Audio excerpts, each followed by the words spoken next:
Assalamualaikum warahmatullahi wabarakatuh. Selamat pagi, selamat malam, selamat sore bagi teman-teman yang baru menonton video ini. Semoga selalu diberi kesehatan dan kemudahan oleh Allah Subhanahu wa Ta'ala.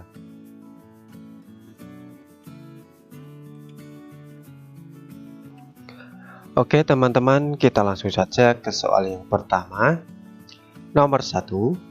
Lambang Bhinneka Tunggal Ika untuk pertama kali dipakai secara resmi pada tanggal A. 11 Februari 1950, B. 11 Maret 1950, C. 11 April 1950, D. 11 Juni 1950, atau E. 11 Juli 1950. Ya, jawaban yang tepat adalah yang A, 11 Februari 1950. Kita lihat pembahasannya.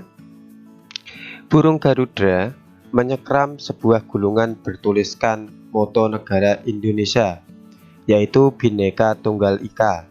Itu artinya kesatuan dalam keberagaman. Meskipun berbeda, namun tetap satu jua. Lambang negara pertama kali dipakai pada sidang Kabinet Republik Indonesia Serikat atau RIS pada tanggal 11 Februari 1950. Lambang ini dirancang oleh Sultan Hamid II dari Pontianak yang selanjutnya disempurnakan oleh Presiden Soekarno. Kemudian pada tanggal 15 Februari 1950 diperkenalkan untuk pertama kalinya di Hotel Des Indes. Jadi jawaban yang tepat untuk nomor 1 adalah yang A. Oke, kita lanjut soal nomor 2. Tokoh-tokoh yang berdiskusi tentang Bhinneka Tunggal Ika di sela-sela sidang BPUPKI adalah A. Insinyur Soekarno, Mohyamin, dan I Gusti Bagus Sugriwa. B. Mohyamin, Dr. Muhammad Hatta, dan Mr. Ahmad Subarjo. C. Insinyur Soekarno, Dr. Andes Muhammad Hatta, dan Mr. Ahmad Subarjo. D. Insinyur Soekarno, Mohyamin, dan Dr. Andes Mohatta. Atau E. Insinyur Soekarno, Mohatta, dan I Gusti Bagus Sugriwa. Ya, jawaban yang tepat adalah yang A. Kita lihat pembahasannya. Semboyan Bhinneka Tunggal Ika pada awalnya menjadi pembicaraan beberapa tokoh dalam sidang BPUPKI, yaitu Insinyur Soekarno, Mohyamin, dan I Gusti Bagus Sugriwa. Jadi jawaban yang tepat untuk nomor 2 adalah yang A. Oke, selanjutnya soal nomor 3.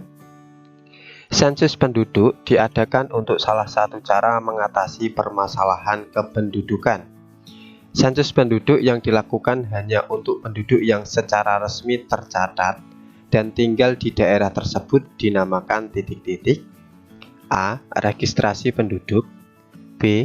Sensus canvasser, C. Sensus householder, D. Sensus de facto, atau E. Sensus de jure. Ya, jawaban yang tepat adalah yang E. Sensus de jure. Kita lihat pembahasannya. Yang pertama, sensus de jure adalah pencatatan penduduk terhadap penduduk yang secara resmi tercatat dan tinggal sebagai penduduk di daerah tersebut pada saat dilakukannya sensus. Kemudian yang kedua, dalam pelaksanaan sensus de facto, petugas sensus mencatat setiap orang yang ada di wilayah tersebut pada saat proses sensus sedang berlangsung. Kemudian yang ketiga, pada metode householder, penduduk diminta untuk mengisi formulir yang berisi pertanyaan mengenai data kependudukan. Kemudian yang terakhir, metode canvasser merupakan metode pelaksanaan sensus yang dilakukan dengan cara mewawancarai penduduk secara langsung. Jadi jawaban yang tepat untuk nomor 3 adalah yang E.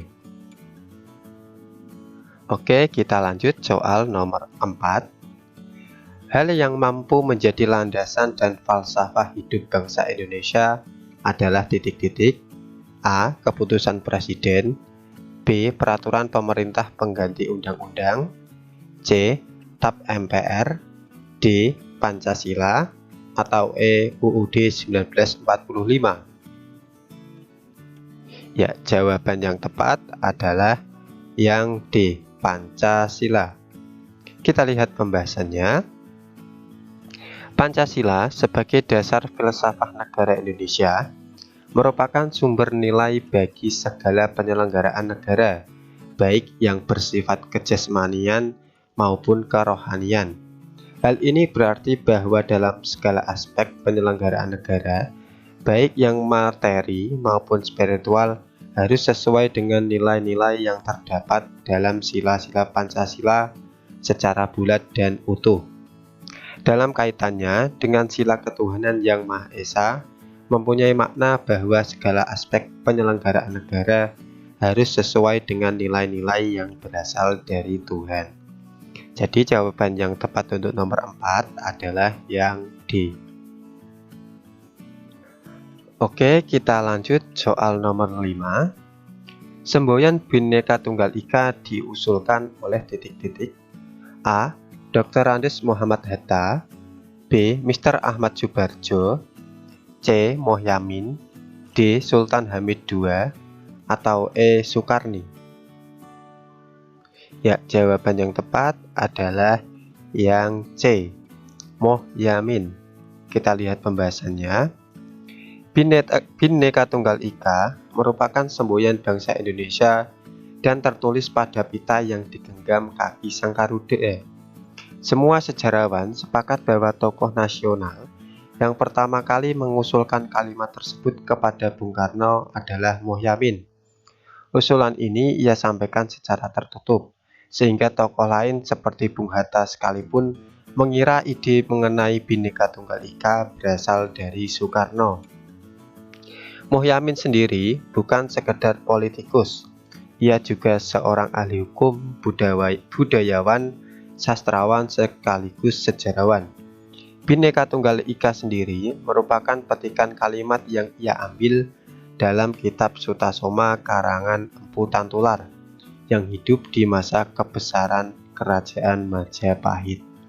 Jadi jawaban yang tepat untuk nomor 5 adalah yang C. Oke, kita lanjut soal nomor 6.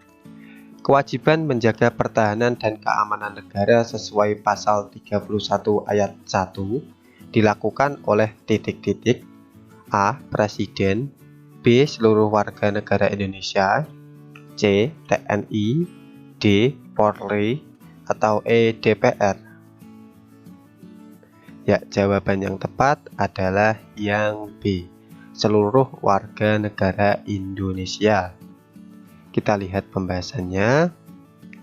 Menurut pasal 31 ayat 1, yang mempunyai kewajiban menjaga pertahanan dan keamanan negara adalah seluruh warga negara Indonesia. Pasal 30 ayat 1 berbunyi, tiap-tiap warga negara berhak dan wajib ikut serta dalam usaha pertahanan dan keamanan negara. Kemudian haknya adalah mendapat keamanan dari negara. Kemudian kewajibannya melakukan upaya pertahanan negara Indonesia. Jadi jawaban yang tepat untuk nomor 6 adalah yang B. Oke, selanjutnya soal nomor 7. Bentuk kesenjangan budaya akibat masuknya unsur-unsur globalisasi yang terjadi secara tidak merata dan tidak serempak disebut titik-titik: A. Kultural lag, B. Chauvinisme, C. Etnosentrisme, D. Konik, atau E. Egoisme. Ya, jawaban yang tepat adalah yang A. Kultural lag. Kita lihat pembahasannya. Bentuk kesenjangan budaya akibat masuknya unsur-unsur globalisasi yang terjadi secara tidak merata dan tidak serempak disebut dengan kultural lag. Jadi jawaban yang tepat untuk nomor 7 adalah yang A. Oke, selanjutnya soal nomor 8. Bergotong royong dan saling menjaga kerukunan hidup bermasyarakat adalah salah satu contoh bahwa Pancasila mengandung nilai titik-titik. A. Pragmatis, B. Instrumental, C. Dasar, D. Dinamis, atau E. Praktis. Ya, jawaban yang tepat adalah yang E, nilai praktis. Kita lihat pembahasannya. Nilai praktis adalah nilai yang dilaksanakan dalam kenyataan hidup sehari-hari, yang menandakan apakah nilai dasar atau instrumental masih hidup di tengah masyarakat, berbangsa, dan bernegara. Jadi jawaban yang tepat untuk nomor 8 adalah yang E. Oke, selanjutnya soal nomor 9. Sikap yang cenderung merendahkan orang-orang yang bukan golongannya atau yang dianggap asing disebut titik-titik. A. Konik, B. Egoisme, C. Cultural lack, D. Chauvinisme, atau E. Etnosentrisme. Ya, jawaban yang tepat adalah yang E, etnosentrisme. Kita lihat pembahasannya. Yang merupakan sebuah sikap yang cenderung merendahkan orang-orang yang bukan golongannya atau yang dianggap asing disebut dengan etnosentrisme. Jadi jawaban yang tepat untuk nomor 9 adalah yang E. Oke, kita lanjut soal berikutnya. Soal nomor 10. Di bawah ini merupakan suku yang ada di Papua kecuali A. Suku Anggi, B. Suku Arguni, C. Suku Bintuni, D. Suku Sinesti, atau E. Suku Asmat. Ya, jawaban yang tepat adalah yang D. Suku Sinesti.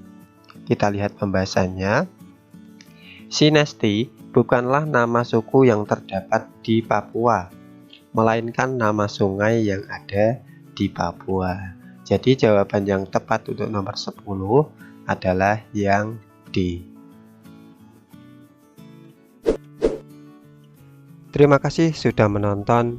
Jika video ini bermanfaat, silahkan like. Jika tidak bermanfaat, silahkan dislike. Dan jangan lupa sebarkan ke teman-teman kalian jika bermanfaat. Sampai ketemu di video selanjutnya.